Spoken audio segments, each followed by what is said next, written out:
Hello friends, स्वागत है आपका सीजीएल क्लासेस में। हमने कल पढ़ लिया था यूक्लिड विभाजन एल्गोरिथम। इससे पहले पढ़ा यूक्लिड विभाजन प्रमेय का। और आज हम पढ़ेंगे अपरिमेयता का प्रमाण। जो संख्या की अपरिमेयता होती है, अपरिमेय संख्या की परिभाषा क्या होती है आप सबको पता है। अपरिमेय संख्या वो जिसे p/q के रूप में न लिखा जा सके, और परिमेय संख्या क्या होती है जिसे p/q के रूप में लिखा जा सके। जो परिमेय होती है अपने पास, परिमेय की परिभाषा जिसे p/q के रूप में लिखा जा सके, और एक कंडीशन होती है जहां पर जो q होता है अपने पास वो 0 के इक्वल नहीं होना चाहिए। और इसके उल्टा क्या होती है अपरिमेय संख्या। अपरिमेय संख्या क्या होती है जिसे p/q के रूप में ना लिखा जा सके, अपरिमेय संख्या कहलाती है। ठीक है, ये सब हमने पहले ही पढ़ लिया था। आज हम पढ़ेंगे संख्याओं की अपरिमेयता का प्रमाण। एक चीज और मैं बता देता हूं आपको, जो अपरिमेय संख्या होती है अपने पास,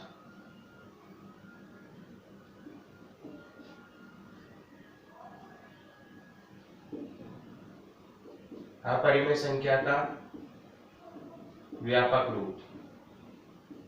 व्यापक रूप क्या होता है इसका? √p। जो जहां p होता है ये होता है धनात्मक अभाज्य संख्या। धनात्मक अभाज्य संख्या यानी पॉजिटिव प्राइम नंबर, धनात्मक अभाज्य संख्या। यहाँ पे ऋणात्मक भी ले सकते हैं। यदि यहाँ ऋणात्मक लेंगे तो इसका मान क्या आ जाएगा? काल्पनिक। इसलिए एक p क्या होती है? धनात्मक अभाज्य संख्या। ठीक है, आप सबको पता है √2, √3, √5, 7, √2 आदि सब क्या है? अभाज्य संख्या है। ये सब अभाज्य संख्या है। इसके बाद अपने पास आती है एक प्रमेय। जो प्रमेय अपने पास, प्रमेय 2.3। प्रमेय 2.3 क्या कह रही है? मान लीजिए p1 अभाज्य संख्या है तथा a एक धनात्मक पूर्णांक है। यदि p a² को विभाजित करता है तो p a को भी विभाजित करेगा। इसे कैसे करना है हमें? p a क्या है? प्राइम नंबर, अभाज्य संख्या, तथा a एक धनात्मक पूर्णांक है, तो p a² को विभाजित करता है। तो इसे सोल्व करने के लिए सबसे पहले क्या मान लेते हैं? इसमें क्या लिखते हैं अपन? सोल्व की जगह उपपत्ति। जो प्रमेय होती है, प्रमेय को सिद्ध किया जाता है, और प्रमेय के लिए क्या लिखते हैं? उपपत्ति। हमें क्या क्या दिया है? एक तो आप देख लो दिया है, एक तो दिया है p बराबर अभाज्य संख्या है।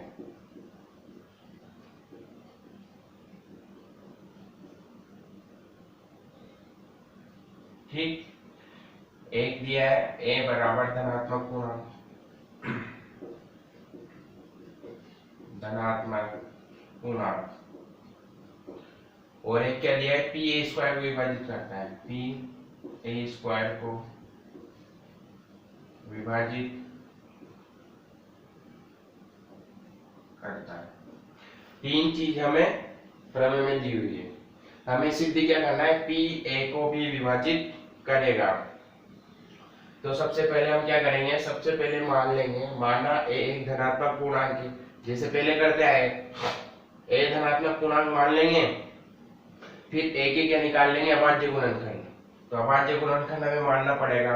हम मान लेंगे इसके p के जो a के अभाज्य गुणनखंड है वो क्या है? p1, p2, p3, p4 ऐसे pn तक मान लें। ठीक, तो जो a के अभाज्य गुणनखंड ये निकलेंगे p1, p2, p3, p4, pn। इसके बाद हम क्या कर लेंगे? दे रखा है p a² को विभाजित करता है, ये क्या है अपने पास? a। इसका वर्ग कर देंगे, वर्ग करने पर, वर्ग करेंगे तो क्या हो जाएगा? ये a²। इसका वर्ग करेंगे तो p1, p2, p3, p4 P A, क्या कर दिया इसका वर्ग, तो ए स्क्वायर। आप सबको पता है जब कोई संख्या गुणा में बन जाए और उसके पूरे पर क्या लगी हो घात, तो घात क्या हो जाती है, प्रत्येक संख्या के अलग अलग घात का गुणनफल। तो P1 पे स्क्वायर, P2 पे स्क्वायर, P3 पे स्क्वायर, P4 पे स्क्वायर, ऐसे Pn पे स्क्वायर। ठीक है, अब आप देख रहे हो जो ए स्क्वायर है, ए स्क्वायर के अगर आप अभाज्य गुणनखंड बनाओगे तो क्या बनेंगे, P1 P2 P3 P4 Pn, ये आएंगे सब। तो ये जो ए स्क्वायर के अभाज्य गुणनखंड क्या है, P1 P2 P3 P4 Pn। आपको दे रखा है P a स्क्वायर को विभाजित करता है। अब P a स्क्वायर को विभाजित करेगा और P एक क्या है, अभाज्य संख्या। अब a स्क्वायर के अभाज्य गुणनखंड में क्या क्या है अपने पास, P1 P2 P3 P4 Pn। तो जो ये P होगा इसी अभाज्य गुणनखंड के समुच्चय में से एक होगा। तो P या तो P1 हो सकता है, P2 हो सकता है, P3 हो सकता है या Pn हो सकता है, कुछ भी हो सकता है। तो जो P है वो इसी समुच्चय में से एक होगा। ठीक, अगर इसी समुच्चय में से P है और जो कि P a स्क्वायर को विभाजित करता है और P किसमें, या तो P1 P2 P3 P4 या Pn में, और जो ये प्रत्येक जो अभाज्य गुणनखंड है वो किसको विभाजित कर रहा है, a को, क्योंकि यदि P1 का यहाँ भाग लगाओगे आप तो यहाँ पे भागफल क्या बचेगा, P2 P3 P4 Pn, P2 का लगाओगे तो P1 P3 P4 Pn। ठीक है, तो हम क्या लिख देंगे, P a स्क्वायर को विभाजित कर रहा है तो P a को भी विभाजित करेगा। अब देखो कैसे करेंगे, सबसे पहले मान लेंगे, माना a एक धनात्मक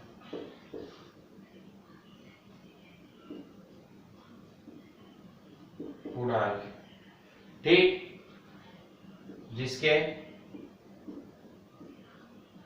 जिसे अभाज्य गुणनखंड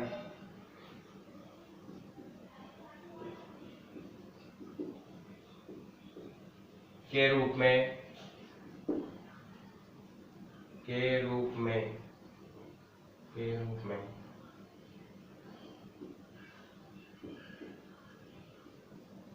लिखने पर लिखो a, अभाज्य गुणनखंड के रूप में लिखेंगे तो P1 P2 P3 P4 Pn, ये वही संख्या है, जैसे अभी 15 है, 15 को अभाज्य गुणनखंड के रूप में लिखेंगे तो क्या आएगा, 3 × 5। ठीक, तो ये 15 तो क्या हो गई a और 3 × 5 क्या है, इसमें P1 × P2। ठीक, इसके बाद क्या कर देंगे, a स्क्वायर लाना है हमें, वर्ग कर देंगे, इसका वर्ग करने पर वर्ग करेंगे तो क्या आ जाएगा, a square P1 P2 P3 dot dot dot Pn का होल स्क्वायर किया तो होल स्क्वायर क्या हो जाएगा, प्रत्येक संख्या की घात का गुणनफल। तो P1 का स्क्वायर हो गया, P2 का स्क्वायर हो गया, P3 का स्क्वायर हो गया और Pn का स्क्वायर हो गया। आगे अपने पास अब यहाँ क्या लिखेंगे हिंदी में, चूंकि a स्क्वायर में P a स्क्वायर को विभाजित करता है तथा a स्क्वायर के अभाज्य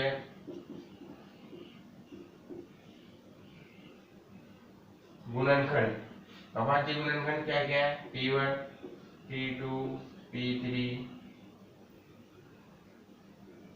P4 ऐसे Pn तक। ठीक, तथा ए स्क्वायर के अभाज्य गुणनखंड P1 P2 P3 P4 Pn है। अतः P भी P1 P2 P3 P4 dot dot dot Pn में से एक होगा।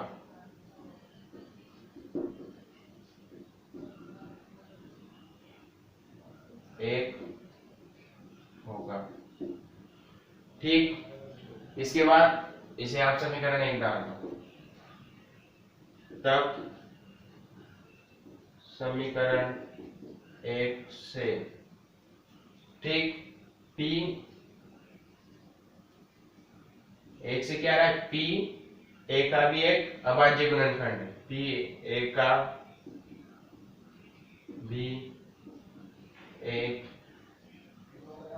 अभाज्य गुणनखंड है। P A का भी एक अभाज्य गुणनखंड है, तो P A को भी विभाजित करेगा।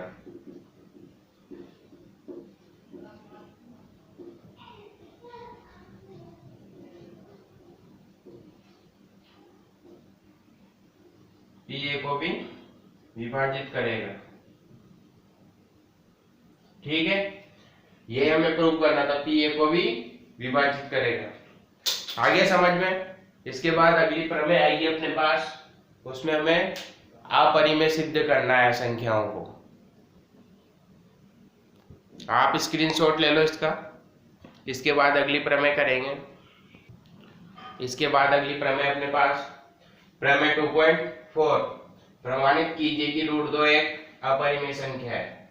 √2 को क्या प्रमाण करना है, √2 एक अपरिमेय संख्या है। सबसे पहले हमें पता नहीं है कि जो √2 है परिमेय या अपरिमेय, लेकिन क्वेश्चन में कहा है कि इसे अपरिमेय संख्या सिद्ध करना है। तो जब ये ऐसा क्वेश्चन आए कि किसी को सिद्ध करना हो, तो हम उसके अपोजिट मान के चलते हैं, और नीचे करते करते करते वो उसका उल्टा आ जाता है। जैसे √2 को अपरिमेय संख्या सिद्ध करना है, तो हम क्या मान के चलेंगे, √2 एक परिमेय संख्या है, तो परिमेय संख्या के अनुसार जो जो उसकी कंडीशन बनेगी वो करते जाएंगे, और लास्ट में हम देखेंगे कि ये परिमेय संख्या नहीं है, तो फिर लास्ट में लिख देंगे रहता है √2 एक अपरिमेय संख्या है। इसे कैसे करेंगे, इसकी उपपत्ति देखो।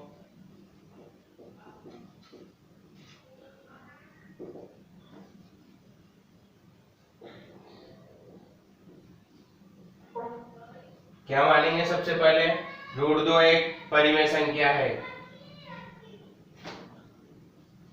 √2 एक परिमेय संख्या है। √2 को परिमेय संख्या मान लिया। अब आपको पता है परिमेय संख्या की कंडीशन क्या क्या होती है। परिमेय संख्या क्या होती है, जिसे P/Q के रूप में लिखा जा सके, और जो Q होगा यहाँ पे 0 नहीं होगा। तो परिमेय संख्या की परिभाषा से यहाँ पे लिख दो आप, परिमेय संख्या से, परिमेय संख्या से √2 को क्या माना आपने, परिमेय, तो √2 को परिमेय मानेंगे तो √2 को हम P/Q के रूप में लिख सकते हैं ना। तो √2 P/Q के रूप में लिख दी। इसके बाद हम क्या करेंगे, जो Q है, Q किसमें, इसमें डिवाइडेड में, भाग में, तो उधर ले जाएंगे तो क्या हो जाएगा, गुणा में, तो क्या आ जाएगा, √2Q बराबर P।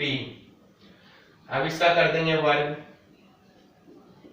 वर्ग करने पर, वर्ग करेंगे तो इधर √2 का स्क्वायर, इधर P का स्क्वायर,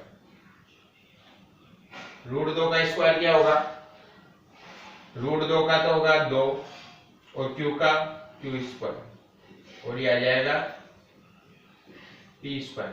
√2 का स्क्वायर 2Q हुआ। आप सबको पता है जो √2 होता है इसका स्क्वायर क्या है, ठीक, ये 2, √2 मीन्स जो रूट का चिन्ह होता है, इसका मतलब क्या होता है, इसके ऊपर घात 1/2 है। अगर यहाँ 3 होता, तो क्या होता, घात में 1/3 है, रूट में तो घात कितनी है 1/2, और इसकी टोटल घात कितनी है 2। अब घातांक के नियम से क्या देखेंगे हम, 1/2 इंटू 2, 2 से 2 कितनी बार, 1 बार, 2 की घात कितनी आ गई 1, और 2 की घात 1 कितनी होगी 2। ठीक, तो √2 का स्क्वायर क्या होगा 2। अब आप ध्यान से देखो इसे, क्या कह रहा है ये 2q² बराबर p², तो 2p² को विभाजित कर रहा है। और इससे जस्ट पहले वाली प्रमेय 2.3 में हमने क्या लिखा था, यदि क्या था वो pa² को विभाजित करता है, pa² को विभाजित करता है, तो pa को भी विभाजित करेगा। तो इसमें ऐसे क्या लिखेंगे 2 p² को विभाजित करता है, कर रहा है विभाजित, 2 को नीचे लाओगे तो भागफल क्या बचेगा q², तो 2 p² को विभाजित करता है, तो 2 p को विभाजित करेगा, लिख दो यहाँ पे। अतः चूंकि 2 p² को विभाजित करता है, तो 2 p को भी विभाजित करेगा। 2 p² को विभाजित करता है तो 2 p को भी विभाजित करेगा। अब जो 2 p को विभाजित करेगा, कोई संख्या है जैसे 10 ली, तो 2 10 को विभाजित कर रहा है, तो कुछ भागफल तो होगा, तो क्या होगा भागफल 5, 2 इंटू 5 कितने हो गए 10, 2 10 को 5 बार विभाजित कर रहा है, तो हमने क्या लिखा 2 p को विभाजित कर रहा है, कितनी बार विभाजित कर रहा है, तो यह लिख देंगे इस प्रकार, हम लिख सकते हैं इस प्रकार, हम लिख सकते हैं। तो जो p बराबर होगा 2c, c क्यों लिखा हमने, 2 p को विभाजित कर रहा है, तो p को कितनी बार विभाजित कर रहा है c बार, यानी 2 p को c बार विभाजित कर रहा है।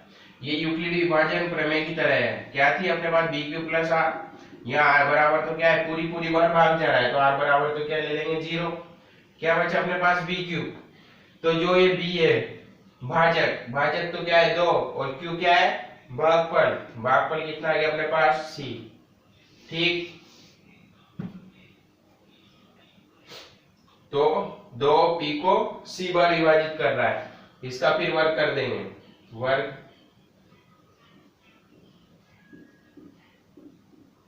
करने पर वर्ग करेंगे तो क्या होगा, p का वर्ग करेंगे तो p² और 2c का करेंगे तो 4c²। ठीक, 4c² करो, इसे आप दे दो समीकरण नंबर 1 और इसे आप समीकरण नंबर 2। आप देख रहे हो समीकरण 1 में p² का मान है और समीकरण 2 में भी p² का मान है, तो क्या लिख देंगे समीकरण 1 व 2 से, समीकरण 1 व 2 से, समीकरण 1 से क्या लिखेंगे p² बराबर क्या है अपने पास 2q²। ठीक, और यहाँ p² का मान क्या है 4c², जब t² दोनों में ये p² की वैल्यू है, ये p² की वैल्यू है, तो ये जो दोनों वैल्यू क्या हो जाएंगी बराबर। सोल्व करो इसे, 2 को ले जाओ आप नीचे, 4c² बटे 2, तो कितना आ गया अपने पास यहाँ q², 2 का भाग किसमें देंगे 4 में, कितनी बार 2 बार, 2c² आ गया।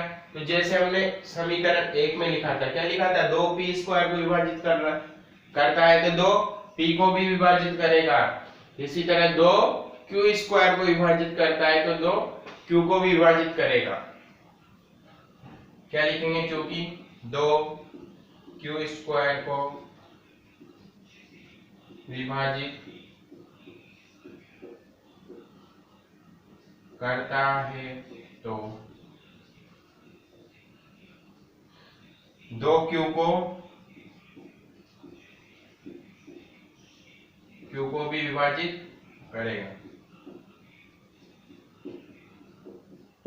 ठीक, आप सबको पता है कि ये p और जो q है ये क्या होती है, सहभाज्य संख्या है।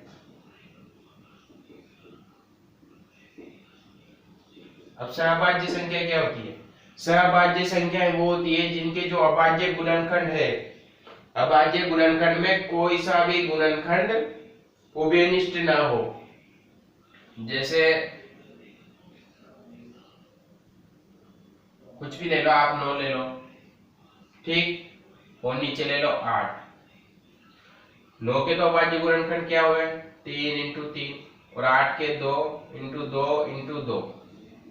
तो जिसके ये अभाज्य गुणनखंड है 9 के और 8 के अभाज्य गुणनखंड है, दोनों अभाज्य गुणनखंडों में कोई सा भी गुणनखंड उभयनिष्ठ नहीं है। ऊपर 3 आ रहा है, नीचे 3 नहीं है, नीचे 2 है तो ऊपर 2 नहीं है, तो ये क्या हो गए, दोनों सहभाज्य संख्या, ये अभाज्य संख्या नहीं है। 8 की जगह और कुछ ले लो आप, सहभाज्य संख्या होगी क्योंकि गुणनखंड उभयनिष्ठ नहीं है। ठीक, इसके बाद ये दोनों सहभाज्य संख्या होती है p और q।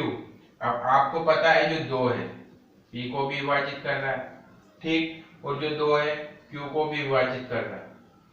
तो 2 p को भी कर रहा है, q को भी कर रहा है। इसका मतलब क्या है, p के अभाज्य गुणनखंड में और q के अभाज्य गुणनखंड में जो अभाज्य संख्या 2 है वो क्या है, उभयनिष्ठ।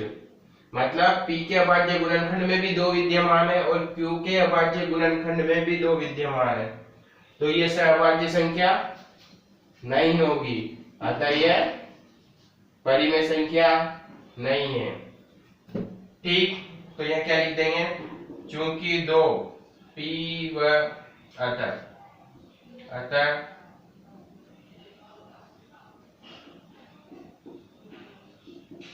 इस प्रकार 2 p व q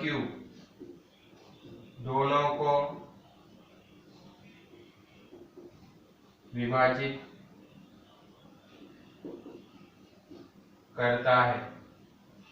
इस प्रकार 2 p व q दोनों को विभाजित करता है, जो कि क्या लिख देंगे यार, सहभाज्य संख्या नहीं है, तो जो कि क्या है, विरोधाभास है, जो कि विरोधाभास है। ठीक है, तो विरोधाभास है, अतः हमारा जो माना था हमने रूट 2 परिमेय संख्या है, अतः हमारा माना गलत है। अतः रूट 2 एक अपरिमेय संख्या है।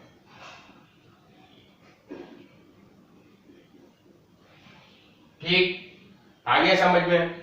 सबसे पहले हमने क्या किया, रूट 2 को अपरिमेय संख्या सिद्ध करना था। रूट 2 को अपरिमेय संख्या सिद्ध करना था तो हमने क्या मान लिया, उल्टा। रूट 2 को क्या मान लिया हमने, परिमेय संख्या। अब परिमेय संख्या की परिभाषा से रूट 2 को किस में लिख दिया, p बटे q में। इसको सोल्व किया तो रूट 2q बराबर p, वर्ग किया तो क्या आ गया, 2q स्क्वायर बराबर p स्क्वायर। अब 2 को p स्क्वायर से विभाजित करने पर जो 2 है से भागफल क्या आ रहा है अपने पास, q स्क्वायर, अतः 2p स्क्वायर को विभाजित करता है तो 2p को भी विभाजित करेगा। इस प्रकार हम लिख सकते हैं कि p बराबर 2c। जब 2p को विभाजित कर रहा है तो कितनी बार विभाजित कर रहा है, c बार, वो भी लिखते हैं हमने। फिर इसका वर्ग किया तो क्या आ गया अपने पास, p स्क्वायर बराबर 4c स्क्वायर, p स्क्वायर बराबर 4c स्क्वायर। तो समीकरण 1 और 2 से, 1 में क्या थी, p स्क्वायर की वैल्यू, और 2 में भी p स्क्वायर की वैल्यू, दोनों वैल्यू को बराबर किया, सोल्व किया तो क्या आ गया, q स्क्वायर बराबर 2c स्क्वायर। तो 2q स्क्वायर को विभाजित करता है तो 2q को भी विभाजित करेगा। अब आप देख रहे हो 2p को विभाजित करता है, 2q को विभाजित करता है, दो p व q दोनों को विभाजित करता है, जो कि विरोधाभास है, क्योंकि दो p व q दोनों को विभाजित करेगा तो दो p व q दोनों का अभाज्य गुणनखंड बनेगा, और दोनों का अभाज्य गुणनखंड बनेगा तो ये अभाज्य संख्या नहीं रह जाएगी, जो कि विरोधाभास है। अतः हमारा माना गलत है और रूट 2 एक अपरिमेय संख्या है। इसके बाद एक और प्रमेय अपने पास, प्रमेय नंबर 2.5, उसमें क्या है, प्रमाणित कीजिए कि जो रूट 3 है एक अपरिमेय संख्या है, एक अपरिमेय संख्या है। ठीक है, इसे आप लोग करोगे। रूट 3 एक अपरिमेय संख्या है, जैसे रूट 2 का सोल्व किया वैसे रूट 3 का करोगे। इसकी जगह रूट 2 की जगह क्या आ जाएगा आपके पास, रूट 3, और सोल्व करोगे तो 2 की जगह 3 आ जाएगा, बाकी सेम चलेगा। ठीक है, आप कर लोगे इसे, इसका स्क्रीनशॉट ले लो आप।